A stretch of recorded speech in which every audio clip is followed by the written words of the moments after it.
পারমাণবিক ইস্যুতে ৬ বছর পর ইরান যুক্তরাষ্ট্রের শীর্ষ পর্যায়ের বৈঠক, ওমানের মধ্যস্থতায় চলমান নিষেধাজ্ঞার উপর ইতিবাচক আলোচনা, সমঝোতায় পৌঁছাতে আগ্রহী উভয় পক্ষ। ইলেকট্রনিক পণ্যে প্রযোজ্য হবে না নতুন মার্কিন শুল্ক, জানালেন প্রেসিডেন্ট ডোনাল্ড ট্রাম্প। আগামী ৩ মাসে ৯০টি বাণিজ্য চুক্তি চায় হোয়াইট হাউস। এবং শক্তিশালী তুষারঝড়ে বিপর্যস্ত চীনের উত্তরাঞ্চলের জনজীবন, রাস্তায় পুরো বরফের স্তর জমায় ব্যাহত যোগাযোগ, তীব্র বাতাসের কারণে বাতিল প্রায় ৭০০ ফ্লাইট।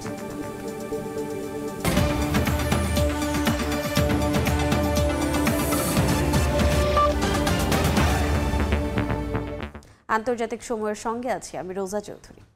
বিশ্বের বিভিন্ন দেশে ব্যাপক বিক্ষোভের মধ্যে গাজার একটি হাসপাতালে হামলা চালিয়েছে দখলদার ইসরায়েলিরা।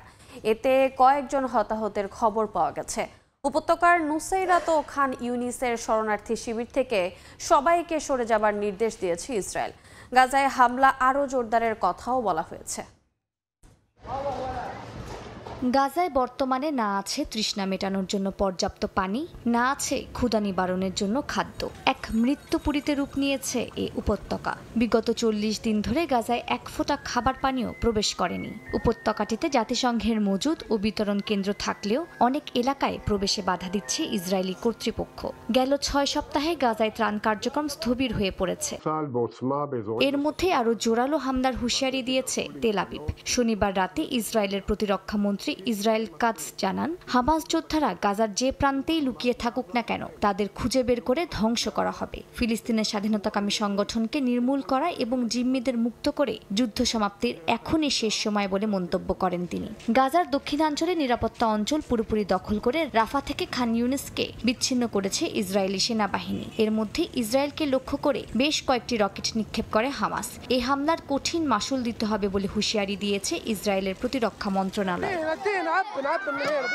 ইসরায়েলি সেনাবাহিনী জানিয়েছে, দক্ষিণ গাজার খান ইউনিস শহর ও আশেপাশের এলাকায় নতুন করে হামলার প্রস্তুতির অংশ হিসেবে ২০টির বেশি এলাকা খালি করার নির্দেশ দেওয়া হয়েছে। শুধু ৩ সপ্তাহেই ৪ লাখের বেশি মানুষকে ঘর ছাড়তে হয়েছে। জাতিসংঘের মানবাধিকার কার্যালয় বলছে, ইসরায়েল যে সরে যাওয়ার নির্দেশনা দিচ্ছে তা আন্তর্জাতিক আইনের লঙ্ঘন। মালিহা সুরওয়ার্দী, সময় সংবাদ। গাজায় ইসরায়েলি আগ্রাসনের প্রতিবাদে বিক্ষোভ হয়েছে বিশ্বের বিভিন্ন দেশে। ফিলিস্তিনিদের প্রতি সংহতি জানিয়ে রাজপথে নামে ইয়েমেন, পাকিস্তান, লিবিয়ার বাসিন্দারা। যুক্তরাষ্ট্রের আধিপত্যবাদ ও ইসরায়েলি আগ্রাসন বন্ধে দ্রুত পদক্ষেপ ও ঐক্য গড়ার আহ্বান জানিয়েছেন এসব দেশের বিক্ষোভকারীরা। ফিলিস্তিনিদের প্রতি সংহতি জানাতে ইয়েমেনে স্থানীয় সময় শুক্রবার রাজপথে নামে জনতার ঢল। রাজধানী সানায় ফিলিস্তিনের পতাকা উড়িয়ে যুক্তরাষ্ট্র ও ইসরায়েলের বিরুদ্ধে স্লোগান দেন বিক্ষোভকারীরা। পাশাপাশি অবিলম্বে গাজায় গণহত্যা ও আগ্রাসন বন্ধের দাবি জানান তারা। গাজার বাসিন্দাদের সঙ্গে একাত্মতা প্রকাশে আমরা রাস্তায় নেমেছি। বিশ্বকে দেখিয়ে দিতে চাই, যত যাই হোক আমরা পিছু হটব না। ফিলিস্তিনিরা একা নয়, আমরা তাদের সে বার্তা দিতে চাই। ইয়েমেনের বাসিন্দারা তাদের সঙ্গে আছে। যুক্তরাষ্ট্র যতই বোমাবর্ষণ করুক না কেন, ফিলিস্তিনিদের প্রতি সমর্থন অব্যাহত থাকবে। জায়নবাদী এবং মার্কিনীদের পরাজিত না করে আমরা ঘরে ফিরব না। বিক্ষোভ হয়েছে পাকিস্তানের ইসলামাবাদ, করাচি ও লাহোরে। এ সময় প্রতীকী লাশ বহন করে ফিলিস্তিনিদের সঙ্গে একাত্মতা প্রকাশ করেন বিক্ষোভকারীরা। অবরুদ্ধ উপত্যকা মুক্ত করার পাশাপাশি বিভিন্ন ধরনের ইসরায়েলি পণ্য বয়কটের ডাক দেন। এদিন পাকিস্তান জুড়ে বিক্ষোভের ডাক দেয় জামায়াত-ই-ইসলামী। গাজার মানুষ আজ কিয়ামতের মুখোমুখি। মানবাধিকারের চ্যাম্পিয়ন ইউরোপ সহ অন্যান্য দেশ ও জাতিসংঘের মতন সংস্থার দ্রুত ইসরায়েলি আগ্রাসন বন্ধে পদক্ষেপ নেওয়া উচিত।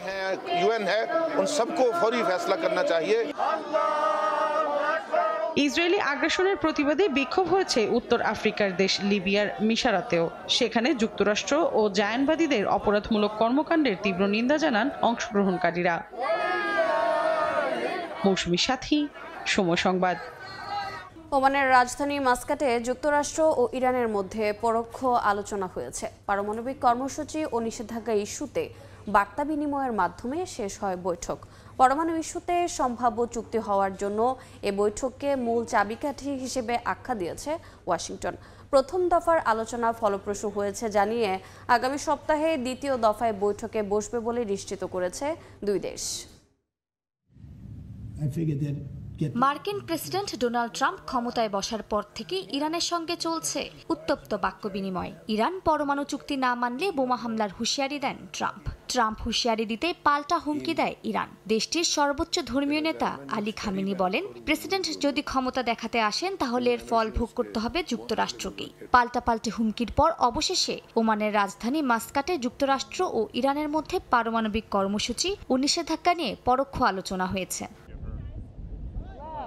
মাস্কাটে যুক্তরাষ্ট্রের প্রতিনিধি স্টিভ উইটকফ ও ইরানের পররাষ্ট্রমন্ত্রী আব্বাস আরাকচি আলাদা কক্ষে অবস্থান করেন। ওমানের মধ্যস্থতায় প্রায় 2.5 ঘন্টার এই আলোচনায় দুই পক্ষের মধ্যে কয়েক দফা বার্তা আদান প্রদান হয়। আলোচনা শেষে ইরানের রাষ্ট্রীয় টেলিভিশনে দেয়া বক্তব্যে আরাকচি জানান, প্রথম পর্বের আলোচনায় দুই পক্ষই সমঝোতায় পৌঁছাতে আগ্রহ দেখিয়েছে। আগামী 19 এপ্রিল দ্বিতীয় পর্বের আলোচনার সম্ভাবনা রয়েছে বলে জানান তিনি। তবে স্থান ও বিষয়ভিত্তিক কাঠামো এখনও চূড়ান্ত হয়নি বলে জানান ইরানের পররাষ্ট্রমন্ত্রী। তবে তিনি যুক্তরাষ্ট্রের সদিচ্ছা নিয়ে সন্তুষ্টি প্রকাশ করেছেন। আলোচনা শেষ পর্যায়ে ওমানের পররাষ্ট্রমন্ত্রী বদর আল বুসাইদির উপস্থিতিতে আরাকচি ও উইটকফ কয়েক মিনিট কথা বলেন। আমরা যখন সেখান থেকে বের হচ্ছিলাম তখন দুই প্রতিনিধি দলের দেখা হয়ে যায় এবং আমরা কয়েক মিনিট কথা বলি। এটা একটি স্বাভাবিক বিষয়। মার্কিন কূটনীতিকদের সঙ্গে আমাদের প্রতিটি যোগাযোগেই আমরা সব সময় কূটনৈতিক সৌজন্য বজায় রেখেছি। এদিকে স্টিভ উইটকফের এই আলোচনা একটি গুরুত্বপূর্ণ অগ্রগতি বলে বিবৃতি প্রকাশ করেছে হোয়াইট হাউস। বিবৃতিতে জানানো হয়, সমাধানযোগ্য বিষয়গুলো অত্যন্ত জটিল হলেও এই আলোচনা পারস্পরিক সমঝোতার পথে একটি বড় পদক্ষেপ। উইটকফ আরাকচিকে জানান, কূটনীতি ও আলোচনার মাধ্যমে সমস্যার সমাধানের নির্দেশ দিয়েছেন ট্রাম্প। ওমানের পররাষ্ট্রমন্ত্রী সামাজিক যোগাযোগ মাধ্যমে জানান, প্রথম পর্বের আলোচনা শান্তিপূর্ণ ও সম্মানজনক পরিবেশে হয়েছে। তিনি বলেন, আঞ্চলিক ও বৈশ্বিক শান্তি এবং স্থিতিশীলতার লক্ষ্যে এই আলোচনার ধারাবাহিকতা বজায় রাখা হবে। মালিহা সুরওয়ার্দী, সময় সংবাদ। আন্তর্জাতিক সময় আরও থাকছে। ইউক্রেনের যুদ্ধবিরতির আলোচনায় নেই অগ্রগতি। রাশিয়াকে দেয়া নিষেধাজ্ঞার মেয়াদ আরও 1 বছর বাড়ালো যুক্তরাষ্ট্র।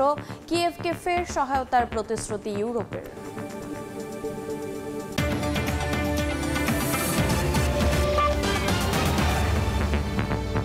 সংশোধিত ওয়াকফ আইনের প্রতিবাদে অগ্নিগর্ভ। ভারতের পশ্চিমবঙ্গ রাজ্যের মুর্শিদাবাদ জেলার বেশ কয়েকটি এলাকা। সহিংসতায় 3 জন নিহত হয়েছেন। জ্বলছে ঘরবাড়ি, লুট হচ্ছে ব্যবসা প্রতিষ্ঠান। পরিস্থিতি নিয়ন্ত্রণে আনতে কঠোর অবস্থান নিয়েছে মমতা প্রশাসন। কেন্দ্রীয় বাহিনী নামানোর নির্দেশ দিয়েছেন কলকাতা হাইকোর্টও। ভারত থেকে বিস্তারিত জানাচ্ছেন সুব্রত আচার্য।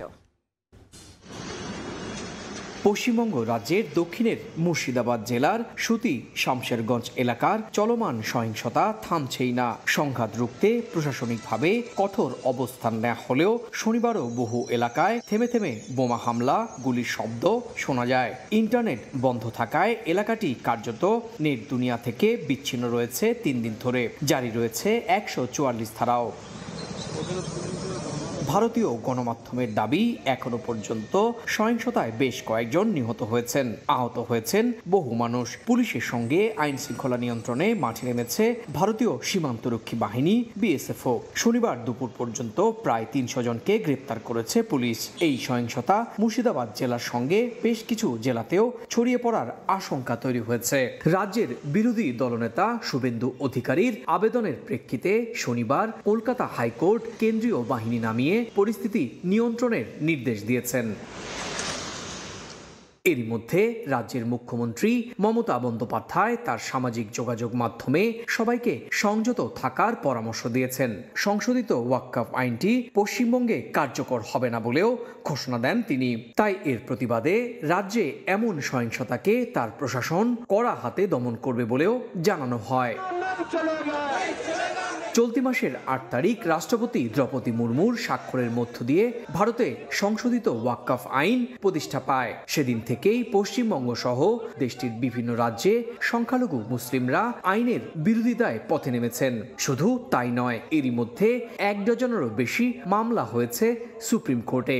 16 এপ্রিল মামলাগুলোর শুনানি হবে প্রধান বিচারপতির বেঞ্চে। সুব্রত আচার্য, সময় সংবাদ, ভারত।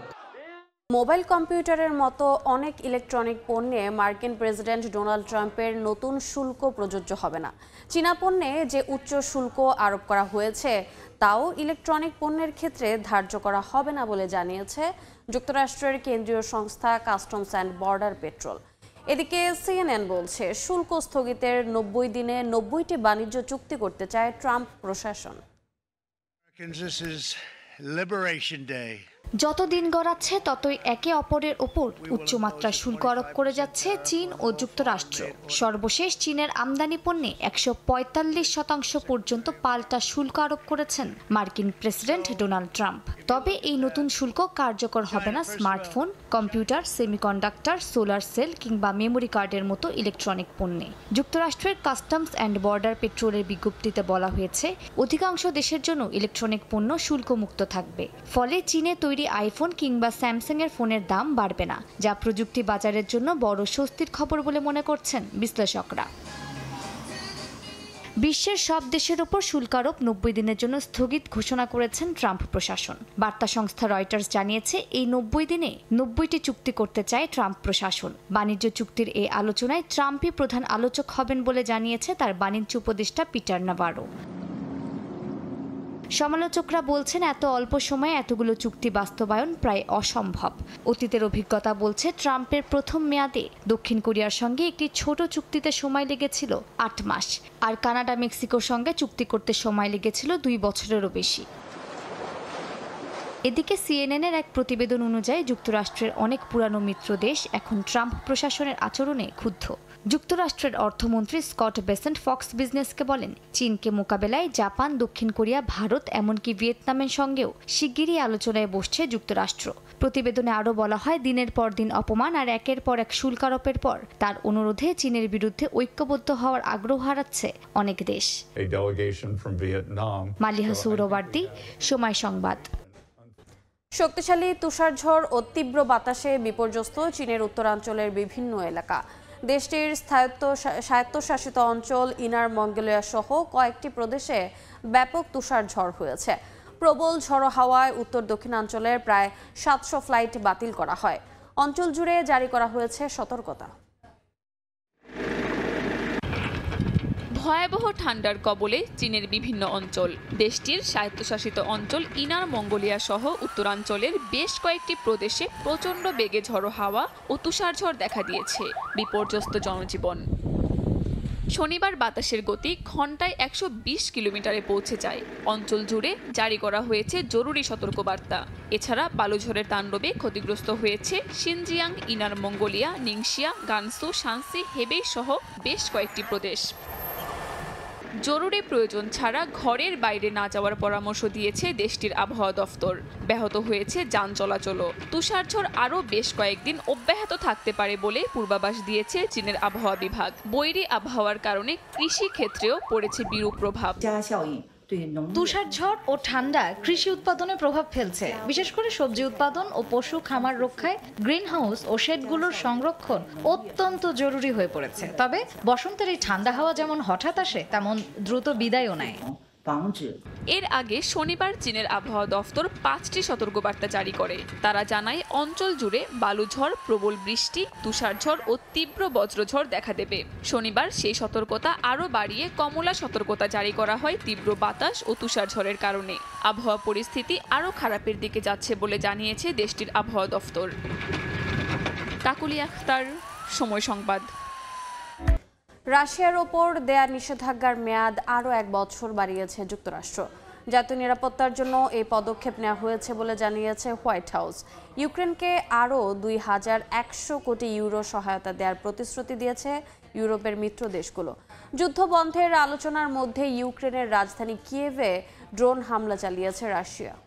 কূটনৈতিক অঙ্গনেও চলছে আলোচনা। শনিবার আন্তালিয়ায় অনুষ্ঠিত কূটনৈতিক ফোরামে ইউক্রেনের পররাষ্ট্রমন্ত্রী আন্দ্রেই সিভিহা-সাভ জানিয়েছেন, যুদ্ধবিরতির আলোচনায় ইউক্রেনের জন্য ন্যাটো সদস্যপদের সম্ভাবনা কোনোভাবেই বাদ দেওয়া যাবে না। তার এই বক্তব্যের জবাবে রুশ পররাষ্ট্রমন্ত্রী সের্গেই লেভরভ দাবি করেন, যুদ্ধের মূলেই ছিল ন্যাটোতে ইউক্রেনকে অন্তর্ভুক্ত করার চেষ্টা, আর এই ভুলটা সবচেয়ে আগে মার্কিন প্রেসিডেন্ট ডোনাল্ড ট্রাম্প ধরেছেন বলে প্রশংসা করেন লেভরভ। এদিকে ট্রাম্প প্রশাসন রাশিয়ার ওপর পুরনো নিষেধাজ্ঞার মেয়াদ আরও 1 বছর বাড়িয়েছে। জাতীয় নিরাপত্তার জন্য এই পদক্ষেপ নেওয়া হয়েছে বলে জানিয়েছে হোয়াইট হাউস। এর আগে ট্রাম্প মস্কোকে হুঁশিয়ারি দিয়েছিলেন, যদি তারা পূর্ণ যুদ্ধবিরতিতে সম্মত না হয় তবে নতুন নিষেধাজ্ঞা আসতে পারে। অন্যদিকে ব্রাসেলসে ইউক্রেন ডিফেন্স কন্ট্যাক্ট গ্রুপের বৈঠকে কিয়েভের প্রতিরক্ষা খাতে 2100 কোটি ইউরো সামরিক সহায়তা দেওয়ার প্রতিশ্রুতি দিয়েছে ইউরোপীয় দেশগুলো। ব্রিটিশ ও জার্মান প্রতিরক্ষা মন্ত্রীরা জানান, ইউক্রেনকে আরও আকাশ প্রতিরক্ষা ব্যবস্থা, অস্ত্র ও গোলাবারুদ সরবরাহ করা হবে। মালিহা সুহরাওয়ার্দী, সময় সংবাদ। আন্তর্জাতিক সময় আরও থাকছে। জার্মানিতে নাগরিকত্ব আইনে কড়াকড়ি, 3 বছরে পাসপোর্ট পাওয়ার বিধান বাতিল করল দেশটির সরকার। প্রবাসী বাংলাদেশিদের অসন্তোষ। ইস্তাম্বুলের মেয়র নির্বাচনে জয়ী হওয়ার জেরে আটক হয়েছেন বলে দাবি তুরস্কের প্রধান বিরোধী দলীয় নেতা এক্রেম ইমোগলুর। গ্রেফতারের প্রায় 1 মাস পর প্রথমবারের মতো আদালতে হাজির করা হলে বিচারকদের সামনে এমন মন্তব্য করেন তিনি। এদিকে ইমামোগলুকে আদালতে নেওয়া হলে বাইরে বিক্ষোভ করেন তার শত শত সমর্থক। তুরস্কের প্রেসিডেন্ট রিসেপ তাইপ এরদোয়ানের প্রধান প্রতিদ্বন্দ্বী ইস্তাম্বুলের সাবেক মেয়র এক্রেম ইমামোগলুর বিরুদ্ধে আদালতে শুনানি শুরু হয়েছে। গ্রেপ্তার হওয়ার পর শুক্রবার প্রথমবারের মতো আদালতে হাজির করা হয় তাকে। আদালতে ইমামোগলু দাবি করেন তিনি বন্দী কারণ ইস্তাম্বুলে 3 বার নির্বাচনে জয়ী হয়েছেন। এরদোয়ানের ইস্তাম্বুলে যে জিতবে তুরস্কেও সেই জিতবে, এ ধারণা থেকেই তাকে আটক করা হয়েছে বলে দাবি করেন এই মেয়র। ইমামোগলুকে এদিন একটি ভিন্ন মামলায় বিশেষ আদালতে হাজির করা হয়। ব্রিটিশ সংবাদ মাধ্যম বিবিসির প্রতিবেদনে বলা হয়, এই মামলায় ইমামোগলুর বিরুদ্ধে ইস্তাম্বুলের প্রধান প্রসিকিউটর আকিন গুরলেকে ভয় দেখানোর অভিযোগ আনা হয়েছে। বিভিন্ন গণমাধ্যমের খবর, মামলা আগামী জুন পর্যন্ত স্থগিত করা হয়েছে। সরকারি আইনজীবীরা এই মামলায় ইমামোগলুর 7 বছর 4 মাস পর্যন্ত কারাদণ্ড চেয়েছেন। এদিকে ইস্তাম্বুলের সাবেক মেয়রকে আদালতে হাজির করা হলে বাইরে বিক্ষোভ করেন তার শত শত সমর্থক। দ্রুত তার মুক্তির দাবি জানান। আমি মনে করি না আমাদের মেয়র, সাংবাদিক, ছাত্র কিংবা সাধারণ মানুষ কেউই এই অবৈধ বিচার ব্যবস্থার শিকার হওয়ার যোগ্য। যদি তুরস্কে ন্যায় বিচার, আইন এবং অধিকার বলে কিছু থাকে তবে এদের এখনই মুক্তি দেওয়া উচিত। আমরা অধিকার, আইন আর ন্যায় বিচার খুঁজছি। আমাদের মেয়র কারাগারে, অথচ তিনি কোনো অপরাধ করেননি। যারা সামান্য প্রতিবাদ করছে তারাও কারাগারে, এখন সবাই ভেতরে। তাই আমরা সবাই বাইরে, আমরা ন্যায় বিচার চাই। তুরস্কের পরবর্তী প্রেসিডেন্ট নির্বাচন 2028 সালে অনুষ্ঠিত হওয়ার কথা রয়েছে। তবে নানামুখী অস্থিরতার কারণে সম্ভাবনা তৈরি হয়েছে আগাম নির্বাচনের। নাদিম মারজান, সময় সংবাদ। দেখছেন আন্তর্জাতিক সময়। মাত্র 3 বছরে জার্মান নাগরিকত্ব ও দেশটির পাসপোর্ট পাওয়ার বিধান বাতিল করেছে নতুন জোট সরকার। নির্বাচনে দেশটির রক্ষণশীল রাজনৈতিক দল সিডিইউ, সিএসইউ এবং প্রগতিশীল দল এসপিডি এর জোট সরকারের রূপরেখায় এমন সিদ্ধান্ত নেওয়া হয়। 3 বছরে নাগরিকত্ব পাওয়ার আইনটি বাতিল করায় রাজনৈতিক দলগুলো খুশি হলেও অখুশি প্রবাসী বাংলাদেশিরা। বার্লিন থেকে আরও জানাচ্ছেন বিটু বড়ুয়া। জার্মানিতে গেল ফেব্রুয়ারিতে অনুষ্ঠিত জাতীয় নির্বাচনে রাজনৈতিক দলগুলোর অন্যতম প্রতিশ্রুতি ছিল দেশটির অভিবাসন আইনে কড়াকড়ি আরোপ। এরই ধারাবাহিকতায় মাত্র 3 বছরে নাগরিকত্ব দেওয়ার সাবেক চ্যান্সেলর শলসের নেতৃত্বে 3 দলের জোট সরকারের করা আইনটি বাতিল করার সিদ্ধান্ত নিতে যাচ্ছে নির্বাচনে সর্বোচ্চ ভোট পাওয়া রাজনৈতিক দল ক্রিশ্চিয়ান ডেমোক্রেটিক ইউনিয়ন এবং বায়ার্ন অঙ্গরাজ্যে তাদের শরিক ক্রিশ্চিয়ান সোশ্যাল ইউনিয়ন ও নির্বাচনে তৃতীয় সর্বোচ্চ ভোট পাওয়া সোশ্যাল ডেমোক্রেটিক পার্টি এসপিডি। নতুন জোট সরকারের প্রস্তাবিত রূপরেখায় প্রচলিত অভিবাসন আইন সংস্কারের অংশ হিসেবে দেশটিতে বসবাসরত বিদেশিরা বৈধভাবে বসবাসের পাশাপাশি কাজকর্ম, নিয়মিত কর প্রদান সহ দেশটির সমাজে একীভূত হওয়া এবং জার্মান ভাষার লেভেল C1 থাকলেও এখন আর 3 বছরে জার্মানির পাসপোর্ট বা নাগরিকত্ব পাবে না। অভিবাসন বান্ধব দেশটিতে রক্ষণশীল জোট সরকারের এমন প্রস্তাবে নাখোশ প্রবাসী বাংলাদেশিরা। বিদেশিদের জন্য পাসপোর্ট দেওয়ার যে আইনটি বাতিল করেছে এটি অতি হতাশার এবং প্রবাসীরা এর থেকে অনেকেই বঞ্চিত হবে। অনেকদিন আছে তাদের জন্য এটা অনেক কষ্টের ব্যাপারটা। এখন আশা করি সরকার নতুন সরকার এগুলি বিবেচনায় নেবেন যাতে আমরা আবার তাড়াতাড়ি পাসপোর্ট পাইতে পারি। গেল 23 ফেব্রুয়ারি নির্বাচনের আগে অভিবাসন নীতি কঠোর করার ঘোষণা আগেই দিয়ে রেখেছিলেন জার্মানির সম্ভাব্য চ্যান্সেলর ফ্রিডরিশ ম্যার্জ ও সিএসইউর মার্কুস সোয়েডার সহ দেশটির রক্ষণশীল দলগুলো। জোটের রূপরেখায় 3 বছরের মধ্যে জার্মানির নাগরিকত্ব আইনটি সংস্কার প্রসঙ্গে জোটের শীর্ষ নেতৃবৃন্দ জানায় সাবেক চ্যান্সেলর ওলাফ শলসের নেতৃত্বে তার জোটের সরকারের এটি ছিল ভুল অভিবাসন নীতি।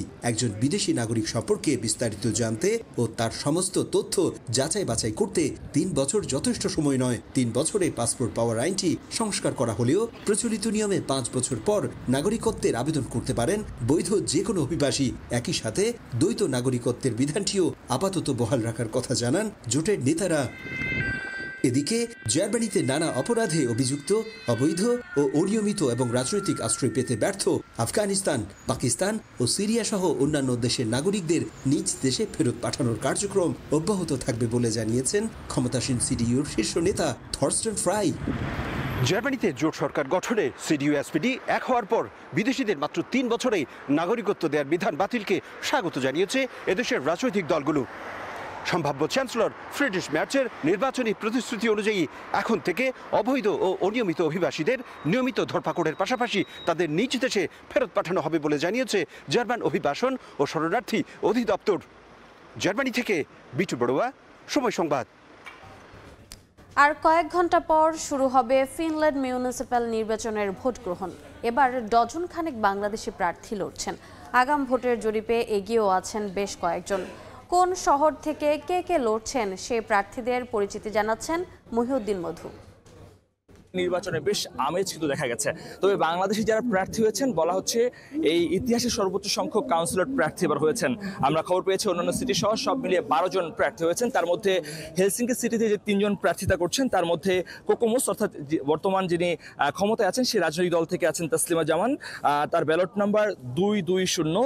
একই সাথে এখান থেকে ওপেন পার্টি থেকে নির্বাচন করছেন আব্দুল কুদ্দুস খান, তার ব্যালট নাম্বার 699 এবং আরেকজন প্রার্থী এখানে আছেন গ্রিন পার্টির হয়ে, তিনি ডক্টর মুজিবুর দফতরি, তার ব্যালট নম্বর 715।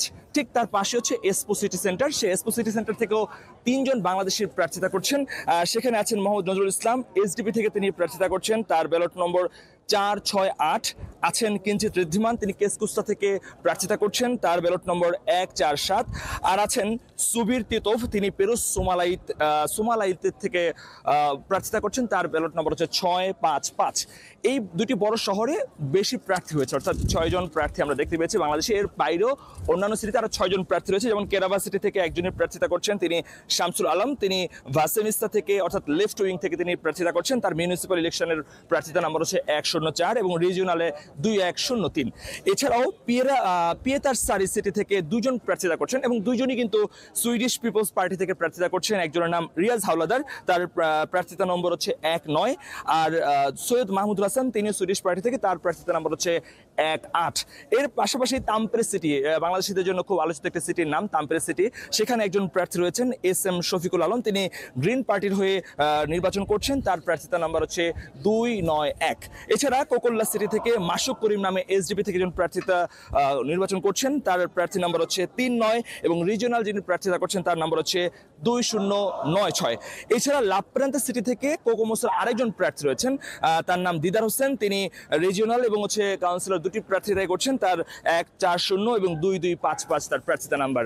তবে এই যে 12 জন প্রার্থিতা করছেন তারা কিন্তু একজন আরেকজনের প্রতিদ্বন্দ্বী নন, অর্থাৎ এখান থেকে চাইলে 12 জনেরই কিন্তু কাউন্সিলর হওয়ার সুযোগ রয়েছে। একই সিটি থেকে যারা প্রতিনিধিত্ব করছেন তারাও কিন্তু 3 জনই প্রার্থী অর্থাৎ মনোনয়ন পেয়েছেন যারা, তারা 3 জনই কিন্তু এখানে কাউন্সিলর হওয়ার সুযোগ রয়েছে। সুতরাং বাংলাদেশি কমিউনিটি যারা আছেন তারা ভোট দিবেন, কারণ প্রায় 20,000-এর মতো বাংলাদেশি এখানে বসবাস করছেন। 2 বছরের বেশি যারা বসবাস করছেন এবং যারা নির্দিষ্ট স্থানে 60 দিনের বেশি বসবাস করছেন তারা কিন্তু ভোট দিতে পারবেন। 14 থেকে 16 তারিখ বোঝা যাবে কে কোন জায়গা থেকে কাউন্সিলর হচ্ছেন এবং বাংলাদেশের মুখ উজ্জ্বল কিংবা এখানকার বাংলাদেশিদের জন্য যারা কাজ করবেন তাদেরকে আমরা সেই বিষয়টি জানাতে পারবো। মহিউদ্দিন মধু, হেলসিঙ্কি, ফিনল্যান্ড, সময় সংবাদ। দেখছেন আন্তর্জাতিক সময়।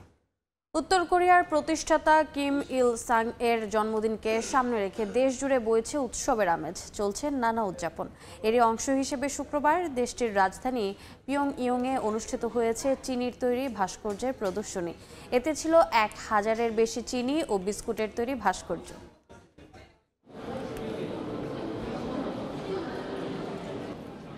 ছবিতে দেখানো ভাস্কর্য প্রদর্শনীর এ দৃশ্যটি উত্তর কোরিয়ার। ফুল, পাখি ও নানা আকারের এসব ভাস্কর্য সবই চিনি ও বিস্কুটের তৈরি। স্থানীয় সময় শুক্রবার উত্তর কোরিয়ার রাজধানী পিয়ংইয়ংয়ে বিশেষ একটি দিনকে ঘিরে এ প্রদর্শনীর আয়োজন করা হয়। 15 এপ্রিল উত্তর কোরিয়ার সর্বোচ্চ নেতা কিম জং উনের দাদা ও দেশটির প্রতিষ্ঠাতা কিম ইল সাংয়ের জন্মদিন।